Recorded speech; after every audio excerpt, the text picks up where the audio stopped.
Well, hello there. It's me again, Rachel, back with some more true crime. But this time, because we find ourselves smack dab in the middle of spooky season, I thought that we could work that in. So what I have for you today is the story of a supposedly real haunted house. Haunted, of course, because of the crime that took place there. Now, this house you may have heard of before because it was the subject of the book and later the subsequent film, Midnight in the Garden of Good and Evil. If you've seen this or read this, you might remember the film starred Kevin Spacey and John Cusack. It's a great film.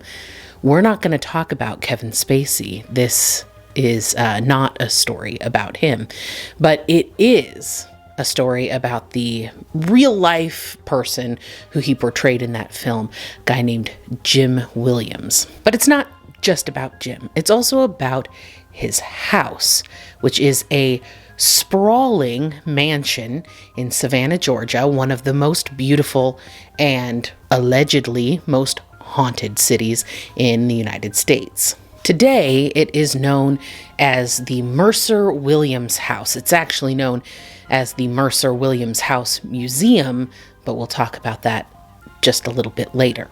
Mercer, for General Hugh Mercer, who was the builder of the home, he commissioned it in 1860. Now, if you remember your history, you might know that 1860 was not a great time in American history, especially if you're trying to commission a large mansion in the Deep South. Construction on the home was indeed halted due to the Civil War, and Hugh Mercer never even got to live in the house. It did get finished eventually in around 1868, but by that point, the property had already passed into the hands of a man named John R. Wilder. Now, why isn't it called the Mercer-Wilder House? Well, apparently they have kind of a tradition in that area of the country. I know because I looked this up, because I fall into these pits of information and I can't get myself out of them. But apparently it's pretty common around that area for these old estates to get named after the person who built them and then also the most notorious resident.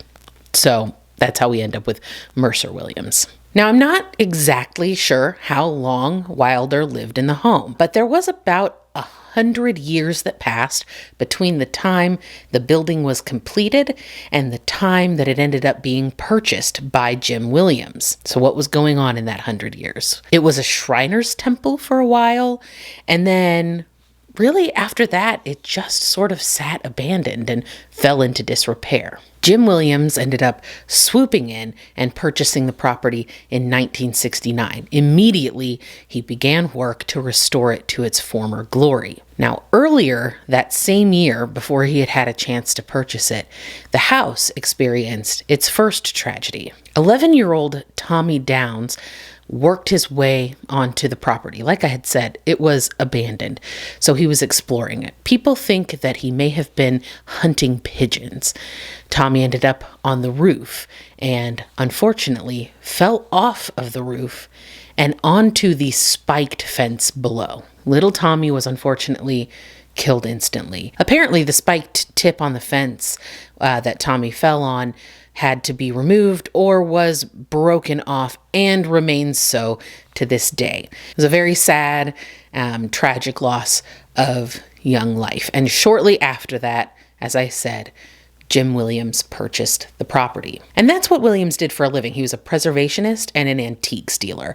By the time of his death, he had purchased and restored something like 50 properties in Savannah and like around the outskirts of Savannah. But he used the Mercer house as his primary residence. This was sort of his crowning jewel. It was by far the largest property that he had ever restored. He was able to move into it about 2 years after the restorations began. And let me just tell you about this house because it is something. It's a Greek and Italian-inspired 3-story, if you include the basement, red brick, 7,000 square foot hunk of house. This thing takes up an entire city block. It's the only privately owned home in Savannah that is that large. And I would love to be able to show you the facade, a photo of the large, dark chestnut double doors seen just beyond the 6 Roman-style columns and surrounded by 6 French windows, all against this gorgeous red brick.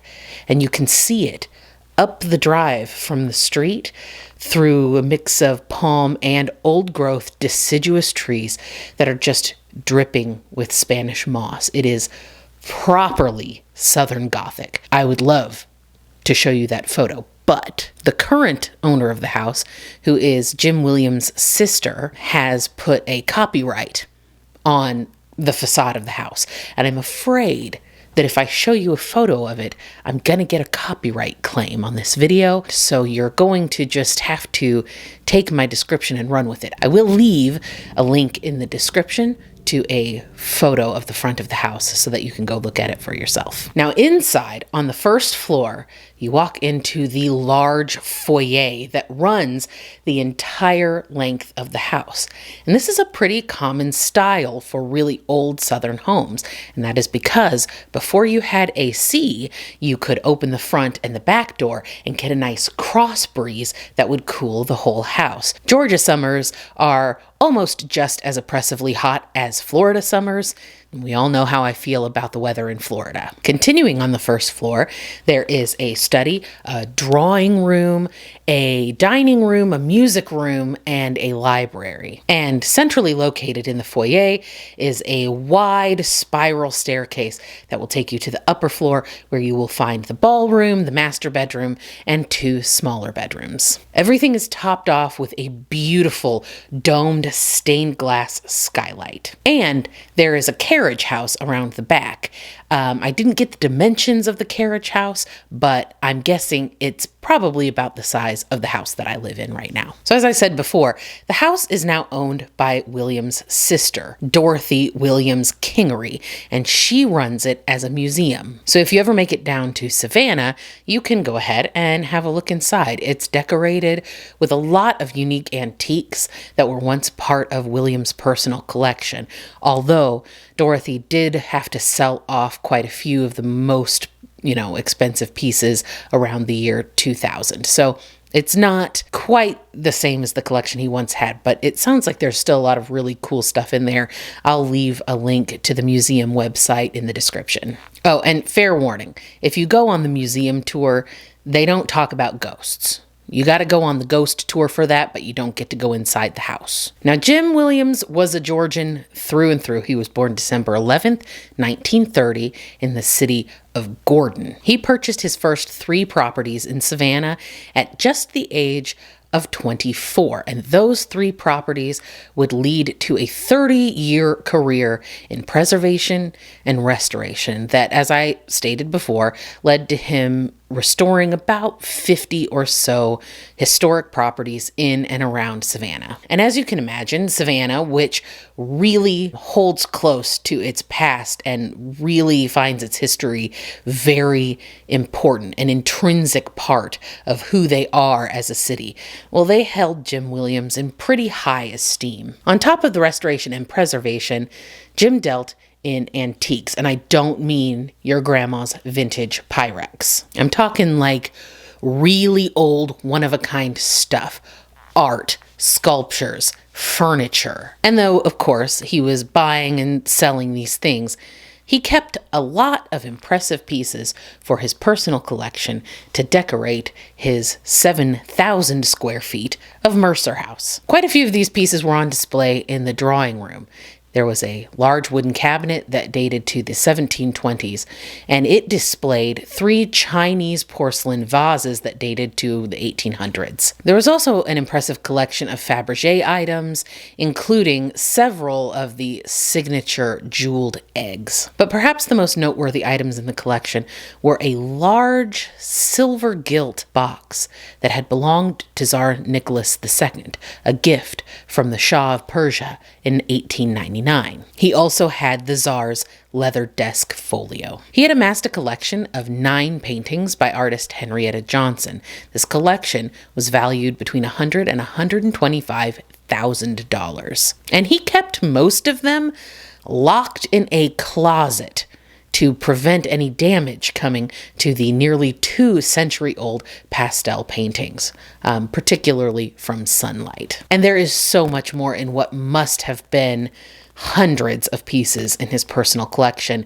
I am not going to go over each individual piece here. But again, there'll be a link to the museum. You can read a little bit about it there. Jim never married, but he did have a beloved cat named Sheldon. And Dorothy actually has hung a picture of Jim and Sheldon in the library of the home. Now, I already know what you're thinking, so I'm just going to say it. A 40-something-year-old, wealthy Southern gentleman, a confirmed bachelor, antiques dealer, who lives alone with his cat in a mansion full of Fabergé eggs. He must be gay. And that's a very harmful stereotype that puts people in little boxes. But in this case, you would have picked the right box. Now, this aspect of William's life is probably something that was known to many of the residents of Savannah, but it's not like he was exactly out and proud. See, back then, in the polite upper crust of Southern society, nobody really cared that much what you did in your bedroom, as long as you had the propriety to keep your private life your own private business. And that's exactly what Williams did. And that leads us to a young man named Danny Hansford. Hansford and Williams' relationship was complicated. Hansford was frequently employed by Williams to help with odd jobs around the house, or even sometimes to do a little restoration work in the workshop that Williams ran out of the basement. But Williams and Hansford didn't seem to have that much in common. Jim was 50 years old. Danny was just 22. Jim associated with the social elite of Savannah, frequently throwing large, lavish parties in his Savannah home. None more famous than his Christmas party. Anyone who was anyone was invited to Jim's famous Christmas party. He pulled out all the stops. People came dressed in their absolute best. We're talking like ball gowns and tuxedos. Danny was little more than a vagrant, what prosecutors would later refer to as a street urchin. But I imagine that most of Williams' friends and associates knew exactly why he kept the young, handsome, muscular Danny around. And that is because Danny Hansford was a well-known escort, a hustler. He had clients, both male and female, from all over Savannah who wanted to have the company of a little bit of arm candy. Now, I do want to point out, for fairness, that Jim Williams later would insist that he and Danny were not lovers. He said that they engaged in sex on a few occasions, all Danny's idea, of course, but that he and the young man both had girlfriends at the time, and that the media was grossly over-exaggerating their relationship. And that's fine. Everyone has the right to identify themselves however they feel comfortable, and Jim Williams seems to have identified as straight. But by his own admission, he and Danny did have an intimate relationship. It's not clear how much time Danny spent there, but there were definitely some overnights. A lot of people think it was much more like a kept boy situation where Williams would provide money to the young man under the guise of a sort of semi-legitimate employment in exchange for Danny's companionship and any other little favors that might pop up. So we'll never know for 100% sure what transpired between the two of them, but a former neighbor of Williams spoke to a publication called the Atlanta Journal-Constitution and told them that Williams had a habit of hiring young men from the wrong side of the tracks, saying he'd clean them up, teach them manners, then get bored with them and kick them out. He had a real Pygmalion complex. Again, in fairness, I will mention that Williams denied this. He denied that he had any such nefarious intent. He said, if I saw a person that I thought had talent and I thought that talent could be developed, I would give them a chance. Regardless of Jim's reasons for having the young man around, one thing is absolutely certain, and that is, on May 2nd, 1981, Jim Williams shot and killed Danny Hansford in the drawing room of the Mercer house with a 9mm German Luger. Williams called the police himself, and they arrived just a little after 3 a.m. 3 a.m. in the morning. They found Williams waiting for them in the foyer, and they found Hansford in the drawing room on the floor with 3 bullet wounds. One in the back, one in the chest, and one behind his right ear. Now, Williams told the police right away that he had shot Hansford and that it was self-defense. But detectives were immediately suspicious. Jim told them that Hansford and he had been arguing that evening. Danny pushed him up against a door, stormed out of the room, and then came back in with a gun. He got off a couple of shots that did not hit Williams, but then the gun jammed. So Williams retrieved the gun from his desk, which he was sitting at, and shot across the room at Danny. Hansford did indeed have a pistol under his right hand as he lay on the floor. But the police found no gunshot residue on Danny's hand or his clothes, which is a pretty solid indicator that a weapon had been fired. Now, there were some bullet fragments around Jim's desk showing that Danny must have gotten off a few shots, or at least someone standing where Danny would have been standing took some shots towards the desk. But there were paper fragments on top of Jim's gun,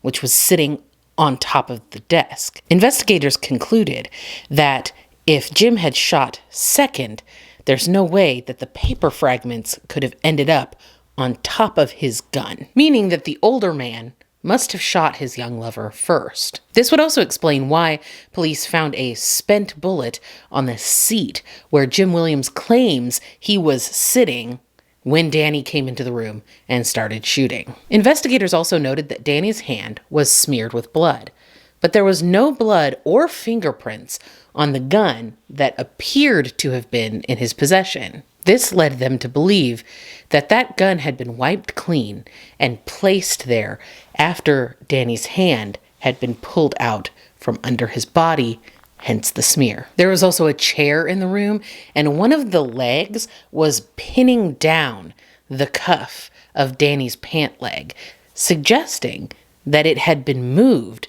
after the young man was on the ground. 2 bullet holes in the floor corresponded with the wounds in Danny's back and his head. And then the room was a bit of a mess. There was an antique grandfather clock that had been knocked over and smashed, and a cigarette butt that had been stubbed out right on a leather-topped table. Given the evidence, Jim Williams was arrested and tried for murder. It would be the first of 4 trials that Williams would have to face. At trial, of course, as is usual, the prosecution brought forth all of their evidence for their theory of the case, which went something like this. Williams had planned to kill Hansford already when he walked into the drawing room. Williams, while standing behind the desk, shot the younger man in the chest. He then crossed the room and shot him behind the ear and in the back while he was already on the ground. The older man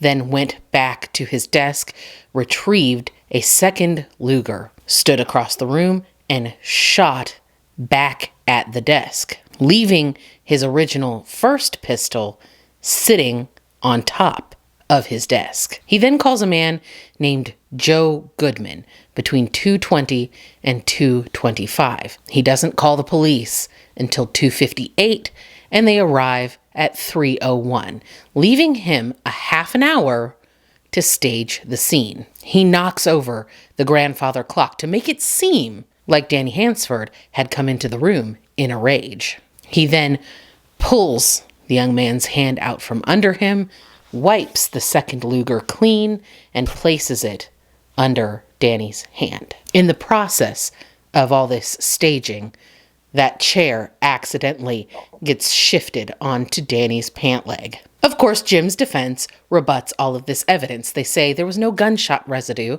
on Danny's hands because his hands weren't bagged until after after his body arrived at the coroner's office. Williams couldn't have shot Danny in the back while he was on the ground because that would have left gunshot residue on Danny's shirt, and he had none. They even claimed that the chair leg was shifted onto the young man's pant leg by the police because they didn't properly secure the scene. They did have some point. Danny Hansford was known to have a temper.